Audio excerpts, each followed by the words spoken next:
हमारे पड़ोसी देश पाकिस्तान में एक बार फिर लोकतंत्र, सेना और उसके सहयोगियों की सोच की गिरवी बन गया है। भले ही पाकिस्तान की सेना भारत के साथ अच्छे रिश्तों की बात करती हो, भले ही इमरान खान की सरकार भारत के साथ मुखालफत का रुख अपनाती रही हो, लेकिन वहां जिस तरह लोकतंत्र का हनन हो रहा है, जिस तरह वहां की सेना राजनीतिक तौर पर दो फाड़ में बढ़ चुकी है, उसे देखते हुए बहुत बड़ा सवाल यह खड़ा होता है कि क्या पाकिस्तान में मौजूद ऐसी व्यवस्था भारत के साथ उसके रिश्तों पर असर डालेगी? क्या पाकिस्तान में जारी सियासी संकट से भारत को चिंतित होना चाहिए? इसका जवाब यह है कि पाकिस्तान में जारी संकट का भारत पर असर पड़ना लाजिमी है। पाकिस्तान में इस वक्त सेना एकजुट नहीं रही, बल्कि दो धड़ों में बढ़ चुकी है। एक धड़ा वो जो इमरान के साथ खड़ा है, तो दूसरा नवाज शरीफ के साथ। क्या पाकिस्तान की सेना में ही राजनीतिक दरार पड़ चुकी है?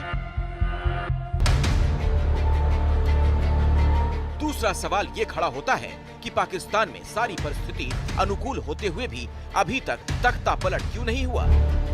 1947 से लेकर आज तक अगर पाकिस्तानी सेना का इतिहास देखा जाए तो पाकिस्तान की सेना हमेशा से पॉलिटिकल ड्राइवर रही है। ड्राइवर की सीट पर पाकिस्तान की सेना रही है और आगे चाहे चेहरा किसी का भी हो। आज की परिस्थितियां कुछ इस तरीके से हैं कि कमर बाजवा इमरान खान को हटा देना चाहते हैं, वहीं सेना के उच्च अधिकारी इमरान खान को पसंद करते हैं और सेना के लोअर रंग के अधिकारी वो इमरान खान की जगह नवाज शरीफ को और मुस्लिम लीग नवाज को पसंद करते हैं। जनरल फैज़ हमीद की तकर्री का मामला आया तो फौज और हुकूमत के दरमियान इख्तलाफात सामने आए, लेकिन इसके बावजूद आर्मी चीफ जनाब कमर जवेद बाजवा और इमरान खान की मुलाकातें होती रहीं। लेकिन ये बात ज़रूर महसूस होने लगी कि इन मुलाकातों में गर्मजोशी वो नहीं रही जिससे ये तासुर मिला कि फौज अब न्यूट्रल हो गई है। पाकिस्तान वाले पंजाब की राजनीति का सीधा असर पाकिस्तानी सेना पर नजर आ रहा है। इमरान खान ने पंजाब की पॉलिटिक्स को भी डिस्टर्ब किया। वहां के हालात सेना के ऊपर दबाव बनाने की रणनीति के तौर पर देखी जा रही है। दरअसल बात यह है कि इमरान खान कमर बाजवा को एक्सटेंशन नहीं देना चाहते। उनको हटाकर उनकी जगह लेफ्टिनेंट जनरल शाहीन मजहर मसूद को सेना अध्यक्ष बना देना चाहते हैं और ये बात पाकिस्तान की सेना के एक बहुत बड़े धड़े को पसंद नहीं आ रही और यही कारण है आज की तारीख में पाकिस्तान के अंदर पॉलिटिकल बहरान की। और अगर इस बात को इस तरीके से समझें कि पाकिस्तान के अंदर कभी भी कोई भी सरकार सेना की मदद से ना कभी चुनी गई है और ना ही कभी चली है, तो अगर ऐसा है तो क्या कारण है कि पाकिस्तान की सेना अपना मनचाहा काम नहीं कर पा रही? तो क्या हम ये कहें कि पाकिस्तान की सेना अंत को तो कंट्रोल करना चाह रही है, लेकिन उस प्रोसेस को बढ़ने नहीं देना चाह रही? पाकिस्तान के आर्मी चीफ कमर बाजवा इमरान को हटाना चाहते हैं। अगर आज बाजवा तख्ता पलट करते हैं तो सेना के एक बड़े तबके में बगावत हो सकती है। पाकिस्तान में लोगों की सोच का बंटवारा हो चुका है और यही वजह है कि पाकिस्तान की फौज हाइब्रिड सरकार के बाद हाइब्रिड विपक्ष का इस्तेमाल करने पर मजबूर हुई है। पाकिस्तान में जिस तरह राजनीतिक हालात बदल रहे हैं, वो भारत की राष्ट्रीय सुरक्षा के लिए अहम सवाल बन सकते हैं। इसीलिए जरूरी है कि पाकिस्तान की हर हलचल पर देश की नजर बनी रहे।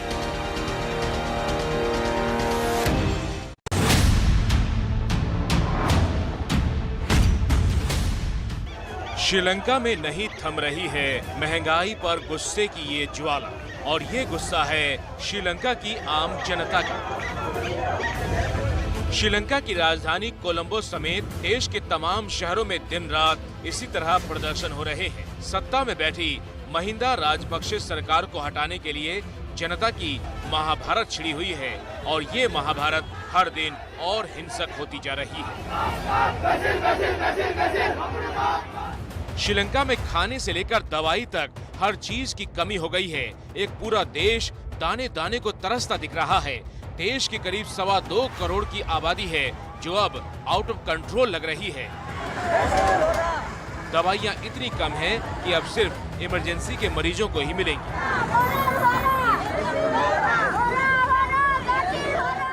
श्रीलंका में सरकार के खिलाफ जबरदस्त नाराजगी है। लोग इस तरीके से अपने गुस्से का प्रदर्शन कर रहे हैं। तस्वीरों में देखकर आप समझ सकते हैं कि ये जो प्रदर्शन है ये हॉस्पिटल के डॉक्टर और मेडिकल स्टाफ कर रहे हैं, नारेबाजी कर रहे हैं सरकार के खिलाफ। इन्होंने जो माथे पर पट्टियां पहनी हुई हैं उस पर लिखा है गोटा गो। राष्ट्रपति के खिलाफ ये प्रदर्शन है। हाल ये है कि अस्पतालों में स्वास्थ्य सुविधाएं चरमरा गई, जिसके बाद अस्पताल के कर्मचारी भी श्रीलंका की सरकार के खिलाफ सड़कों पर उतर गए।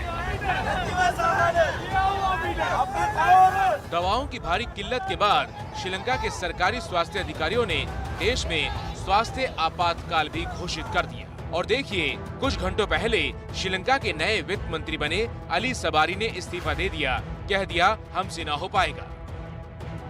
अब ये तस्वीर देखिए, जनता का गुस्सा सत्ता में बैठे राजपक्षे परिवार के घरों तक पहुंच रहा है। राष्ट्रपति गोटाबाया राजपक्षे के सरकारी घर के बाहर लोगों ने इस तरह प्रदर्शन किया। पुलिस से यहां लोगों की हिंसक झड़प हो गई। राष्ट्रपति के घर से लेकर राष्ट्रपति के दफ्तर तक इसी तरह दंगल मचा है। इन तस्वीरों में भी श्रीलंका के संकट काल को समझने की कोशिश कीजिए। शहरों में पेट्रोल, डीजल और रसोई गैस के लिए लोगों की लंबी लाइन देखने को मिल रही है। फौज के पहरे में तेल की सप्लाई करनी पड़ रही है, इसलिए बिजली की सप्लाई में जबरदस्त कटौती की गई है। खाने पीने के सामान की भारी कमी है, जिसकी वजह से महंगाई आसमान छू रही है। कोलंबो की सड़कों पर हो रहे प्रदर्शन में यूनिवर्सिटी और शिक्षण संस्थानों के छात्र भी शामिल हो रहे हैं। सबकी मांग है कि पीएम महिंदा राजपक्षे और राष्ट्रपति गोटाबाया राजपक्षे फौरन इस्तीफा दें।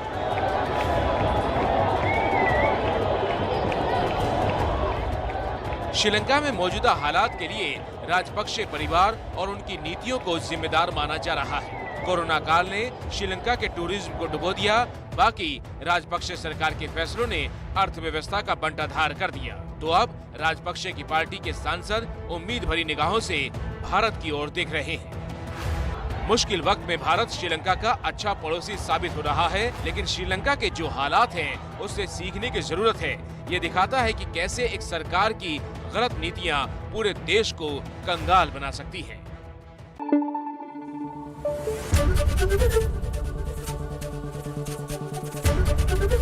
एबीपी न्यूज आपको रखे आगे।